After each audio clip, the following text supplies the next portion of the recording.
Selamat tahun baru memasuki tahun 2024 Godly Family yang dikasihi oleh Tuhan. Mari kita mengawalinya dengan penuh semangat, dengan teh hangat. Teduhkan hati, hadirkan semangat dari firman Tuhan Filipi 4 ayat 14. Namun baik juga perbuatanmu, bahwa kamu telah mengambil bagian dalam kesusahanku. Godly Family yang dikasihi oleh Tuhan, sosial itu berlawanan dengan egois. Peduli berlawanan dengan mementingkan diri sendiri. Di dalam bacaan itu kita telah melihat bagaimana Paulus memuji jemaat Filipi telah berbuat baik. Tidak membiarkan Paulus sendirian hidup di dalam kesusahannya dengan mengambil bagian di dalam kesusahan yang dialami oleh Paulus sebagai partisipasi dari jemaat Filipi. Dan itu tidak dijelaskan di dalam bentuk apa.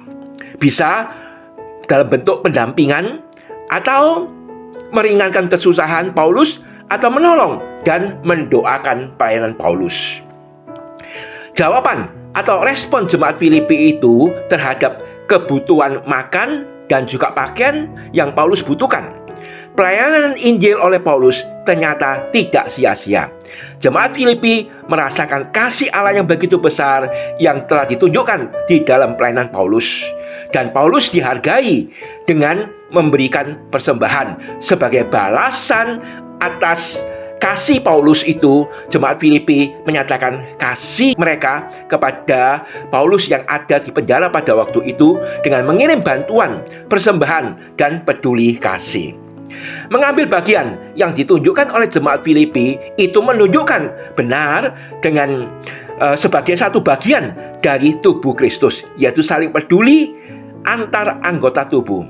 Kemurahan hati yang nyata dari jemaat Filipi itu menuai pujian Paulus, dan itu pasti diperhitungkan oleh Tuhan. Apakah kita pernah berkesan dan kita nggak melupakan kebaikan yang pernah dilakukan oleh sahabat atau seseorang terhadap kita? Dan ketika kita mengalami kesusahan, ketika kita menghadapi masalah, ada orang yang mengirim bantuan kepada kita, menunjukkan kepedulian, peduli kasih kepada kita. Tentu itu sangat menyentuh hati kita, bukan? Dan itu akan mendorong kita. Kemurahan hati yang kita alami akan menolong kita juga dan menggerakkan hati kita untuk juga berbuat yang sama, untuk menolong sesama kita. Oleh sebab itu, di dalam memasuki tahun yang baru ini, mungkin di antara kita masih menghadapi masalah atau menghadapi kekurangan. Tetapi percayalah, Ebenezer, sampai di sini Tuhan menolong. Dan biarlah kiranya kasih dari Injil Kristus yang sudah menyelamatkan hidup kita itu juga menolong kita, menggerakkan hati kita juga untuk menunjukkan kasih yang Kristus nyatakan di dalam hidup kita kepada sesama. Sebagaimana yang dialami oleh Rasul Paulus. Rasul Paulus peka terhadap perbuatan baik yang dilakukan oleh jemaat Filipi yang mengambil bagian di dalam kesusahannya. Demikian juga hendaklah kita di tengah-tengah segala persoalan yang kita hadapi atau tidak menghadapi kesusahan ketika kita memasuki tahun yang baru ini, ingatlah bahwa ada orang-orang yang juga peduli kepada kita, yang mendoakan dan juga mau menolong kita.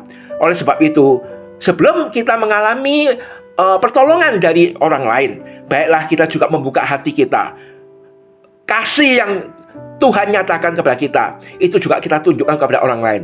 Hanya orang yang telah disentuh oleh kasih Kristus yang dapat menyatakan kasihnya kepada orang lain. Hanya orang yang telah disentuh oleh pengampunan Tuhan Yesus, maka dia bisa mengampuni orang lain.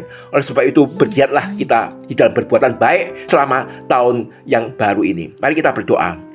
Terima kasih ya Tuhan, di tengah-tengah kesusahan yang kami alami, seperti yang Paulus hadapi ketika dia di penjara, ada orang-orang seperti jemaat Filipi yang ingat akan Paulus dan berbuat baik, mendampingi dan menyatakan kasihnya kepada Paulus. Demikian juga di dalam hidup kami.